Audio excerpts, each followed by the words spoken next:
오늘은 섭리로 들어가 봅시다. 창조는 뭐냐면 이전에 존재하지 않았던 것을 존재하도록 한 것이에요. 창조는. 갑자기 창조 얘기가 왜 나오냐면 섭리는 창조와 굉장히 밀접한 연관이 있기 때문입니다. 우리가 지금 신론에서 인간론으로 넘어가고 있잖아요.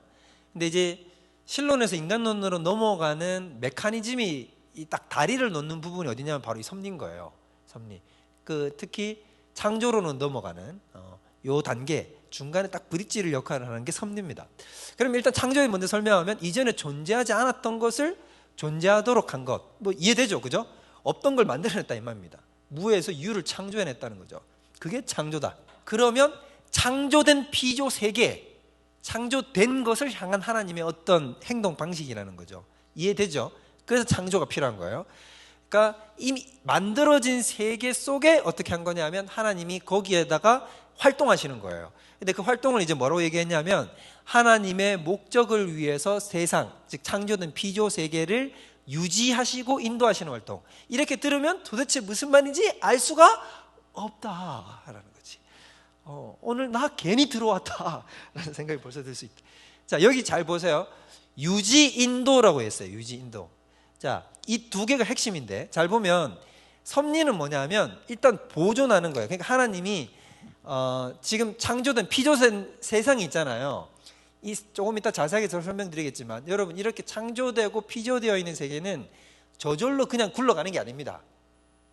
그러니까 무슨 말이냐면 하나님이 빛이 있으라 하시고 세상을 쫙 창조해 놨단 말이에요. 그러면 세상이 돌아가는 물리적 법칙들 있잖아요. 그죠? 그럼 그 물리적 법칙대로 그대로 세상은 알아서 자동으로 돌아가는 게 아니라고요. 하나님께서 힘을 불어넣어야 된단 말이에요. 하나님께서 그걸 작동하시도록 의도를 품고 하나님이 직접 능력을 베푸셔야만 어떻게 되냐면 그게 실제로 작동해서 돌아간다는 말이에요. 그런 걸 뭐라고 부르냐면 섭리라고 하는 거죠. 오케이? 그 다음에 이것이 작동되는 데만 그치는 것이 아니라 이 작동되어서 이것이 어디로 가게 되는 것, 하나님이 가지고 계신 작정이 있을 것 아닙니까? 예정이 있을 거 아니에요? 작정하시고 예정하신 뜻대로 피조 세계가 여기에 부합돼서 굴러 들어가야 되잖아요. 맞죠?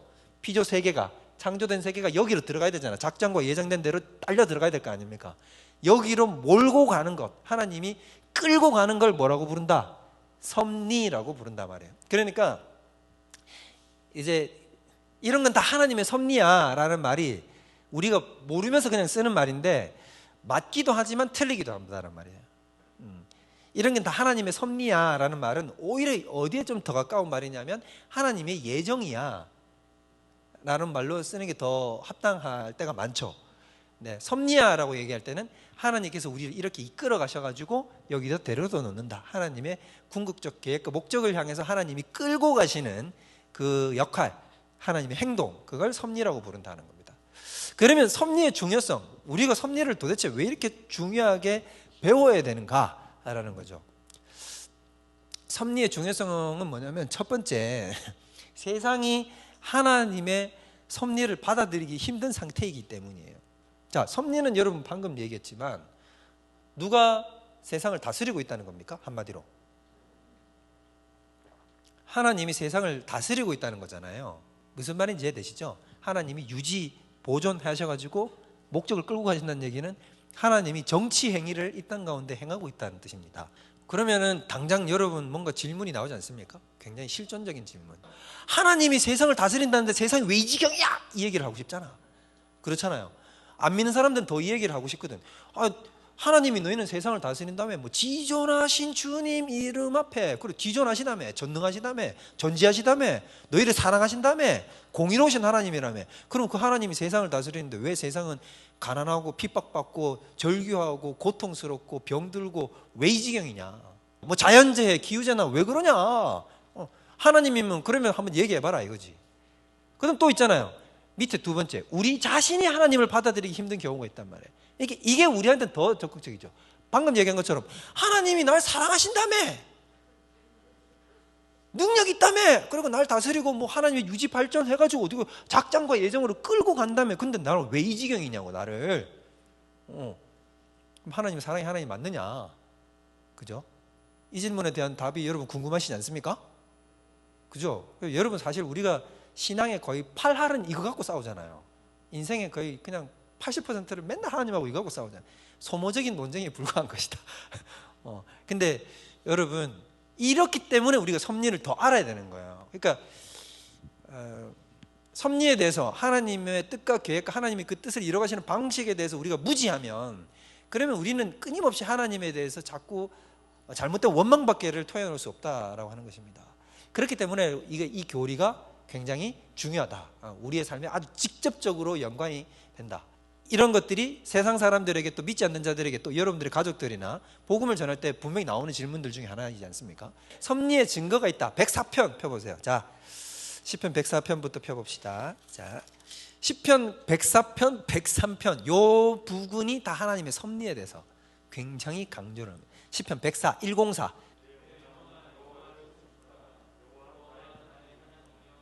심히 위대하시며 존귀와 권위로 옷 입으셨나이다. 자매님들,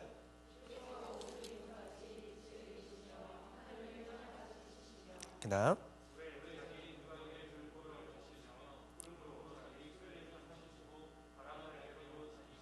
계속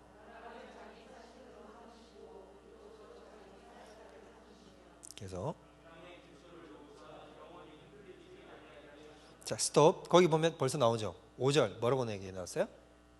땅 위에 기초를 놓으셨고 영원히 흔들리지 않게. 이걸 지금도 하신단 말이에요. 그러니까 처음에 세팅해 놓고, 무대 세팅해 놓고 그만 그대로 두는 게 아니라 하나님이 어떻게 한다는 거예요? 그걸 유지하고 계시다는 거죠. 자, 그 다음 또 계속 읽어보세요. 6절 형제님들 시작.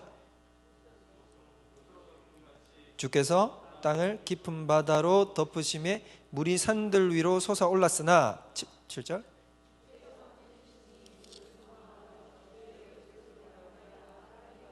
이건 창조 때를 얘기하는 거죠. 이게 물을 경계를 정하셨다 이 말인 거예요. 바다의 경계. 그 다음 8절 형제님들. 산은 오르고 골짜기는 내려갔나이다. 계속.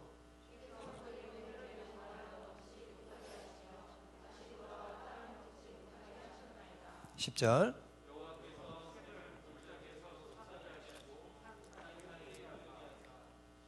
각종 들짐승에게 해결하며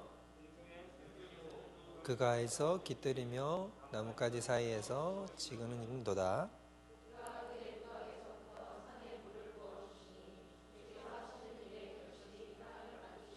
자, 13절에도 보면 어떤 거예요? 계속해서 하나님이 땅의 결실을 보시도록 하나님이 자연세계를 운행하고 계시다는 것을 보여주는 거죠.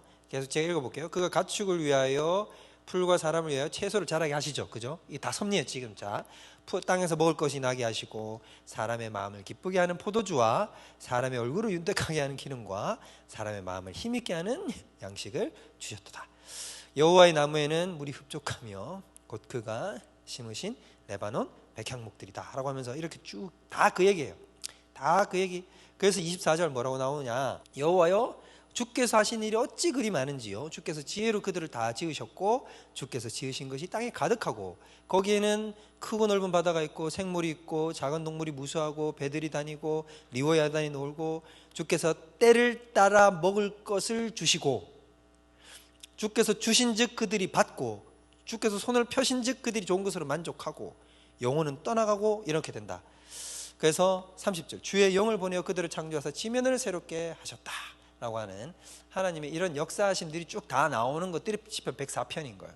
그러니까 104편에서 얘기하는 건 뭐냐면 하나님이 세상을 창조하실 뿐만 아니라 그들을 어떻게 하신다? 유지하시고 보존하시는 사역을 다 행하신다. 시편 103편 19절 여호와께서 그의 보좌를 하늘에 세우시고 그의 왕권으로 만유를 어떻게 하신다? 다스리신다. 아까 얘기했죠. 섭리는 다스림이라고 보면 100% 정답이다. 그 다음에 히브리서 1장 3절 형상이시라 만물을 붙드시며 죄를 정결하게 하시는 일을 하시고 높은 곳에 계신 지극히 크신 이의 우편에 앉으셨느니라. 자, 여기 보시면 그의 능력의 말씀으로 어떻게 하신다고요? 만물을 붙드신다. 딱 붙들고 계시다는 거죠. 여러분들 이제 이걸 이제 생각하시면 돼요. 이게 어떤 거냐면 이런 거죠. 유물론자들, 세상에 하나님에 의해서 개입되어서 창조된 섭리로 말미암아 세상이 존재한다고 여기지 않고, 세상 사람들은 어떻게 생각하냐면 모든 세상 만물의 근원은 그냥 물질이라는 거예요. 이걸 유물론이라고 부르거든요. 그러니까 정신, 그다음에 사상, 이런 예술, 이런 것까지 전부 다 뭐의 결과다? 물질의 결과다. 그러니까 분자의 작동, 원자의 작동으로 말미암아 다 일어난 것에 불과하다라는 거죠. 그래서 여러분들, 오늘날 과학자들은 대부분 유물론자들이거든요. 그럼 이런 유물론자들이 가지고 있는 생각 때문에 그런 과학자들이 인간을 평가할 때까지 뭐라고 얘기를 하냐면 심지어 이렇게까지 평가해요. 인간은 기계다. 그냥 분자나 원자 단위로 이루어진 나노 단위의 이런 것들이 합쳐져 있는 그냥 나노 기계라는 겁니다. 무슨 말인지 이해가 됩니까?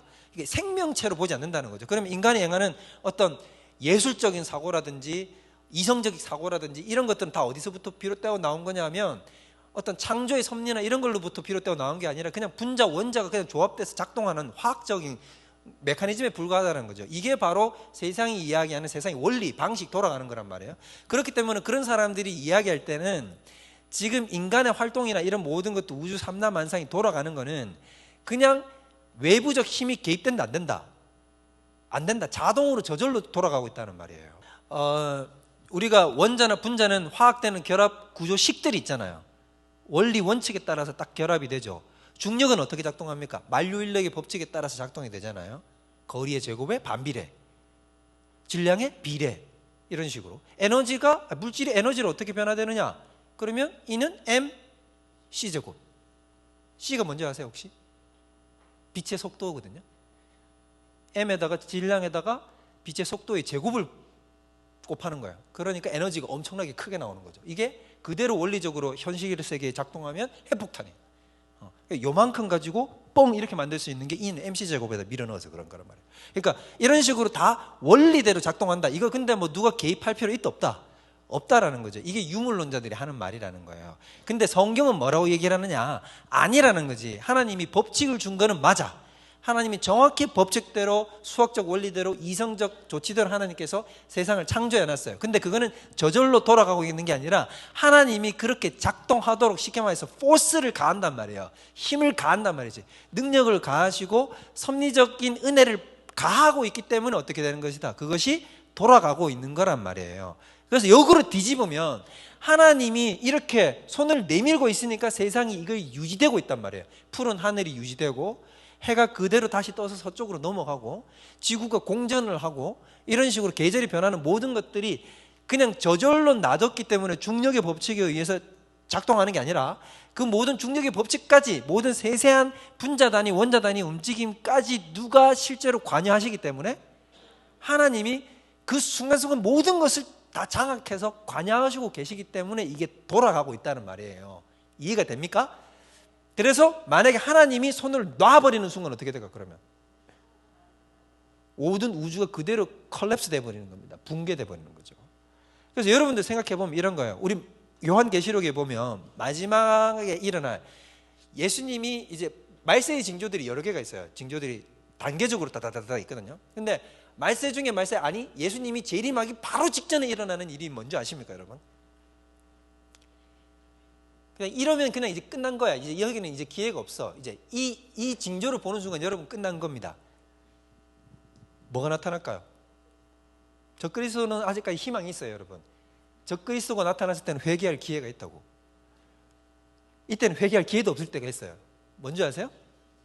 예수님이 오시기 바로 직전 중에 직전, 바로 빰빰빰 나팔 불리기 1초 전에 나타나는 이 현상은 뭐냐면 하늘의 해와 달과 별들이 싹 다 걷어져 버려요. 우주가 떠나가 버려요. 세상이 그대로 싹 다 붕괴해 버리거든요. 그럼 여러분 역으로 생각하면 이런 거죠. 세상이 붕괴하는 원리는 뭘까 그러면?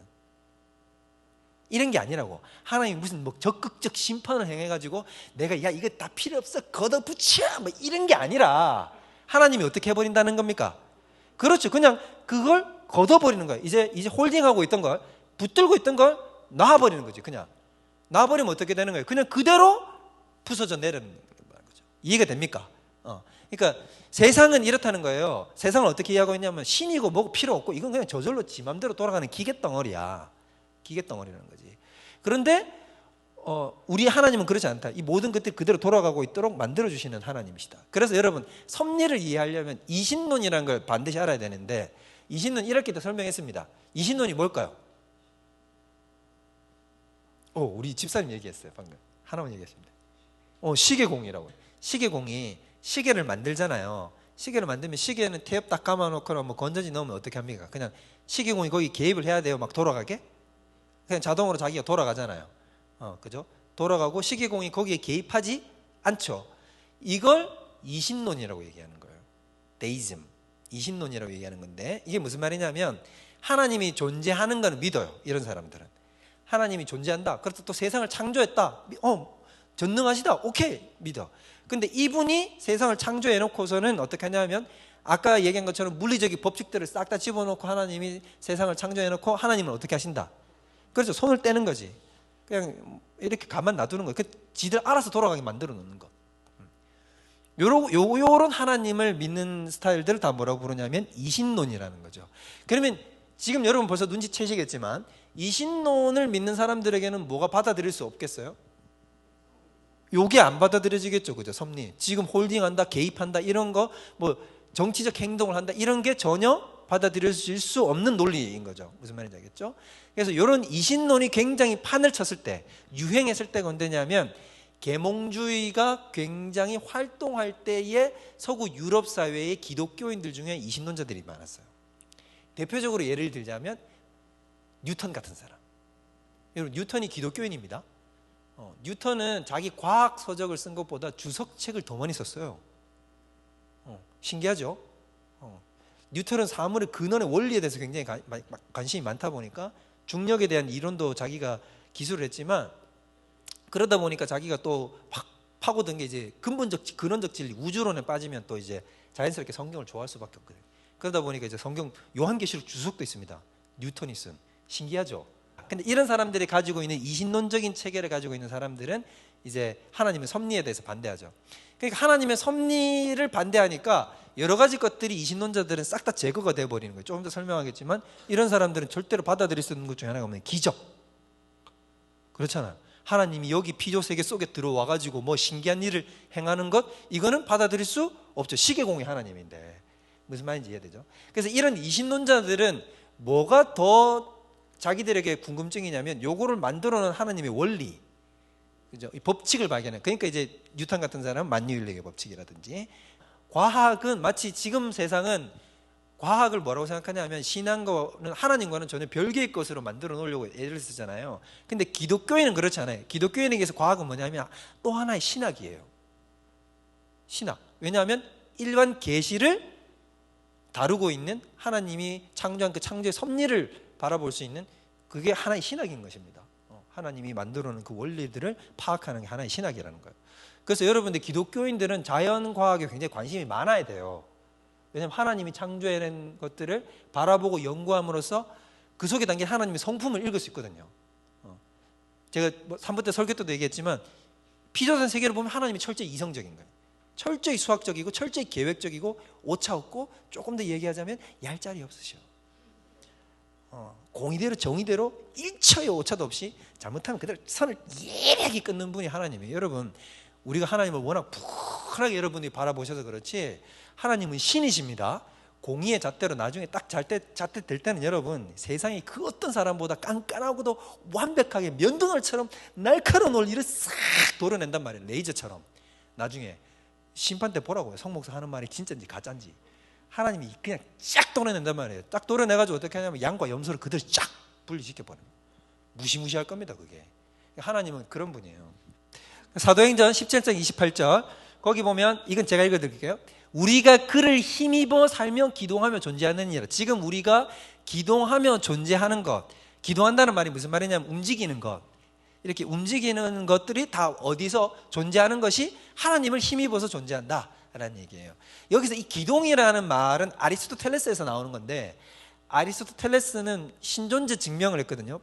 그러니까 이제 신이 존재하는 것이, 어떻게 신이 존재하느냐, 신은 어떤 존재냐, 최초의 운동자다. 모든 것이 움직이잖아. 이렇게 이런 모든 것이 움직이고 생각하고 활동하는 물질 세계나 정신적 영역이나 이런 모든 것들, 이렇게 기동하는 것, 이렇게 움직이게 되는 건 동력을 원인으로 하겠죠. 동력이 필요하잖아요. 움직이려면 우리 같으면 에너지도 필요하고 엔진이 돌아가려면 기름이 필요하고, 그러니까 돌아가게 만드는 원리가 필요하잖아요. 힘, 포스가 필요하단 말이에요. 근데 이게 어떻게 되냐면 자기 안에서 자기 스스로 힘이 나와서 스스로 돌릴 수 있는 존재는 피조세계에 없죠. 그죠? 다 외부적 힘을 힘입어서 돌아간단 말이에요. 그러면 결국 이 모든 피조세계를 잡아 돌리는 궁극의 운동 원인이 있단 말이에요. 그 운동자, 최초의 운동자를 바로 뭐라고 불렀냐면 아리스토텔레스는 그가 바로 신이다 라고 불렀다는 거죠. 이게 아주 고전적인 신존재 증명 중에 하나입니다. 그래서 제1운동 원인, 이거를 이제 보통 신이라고 평가를 했던 거죠. 그래서 이제 그 말인 거예요.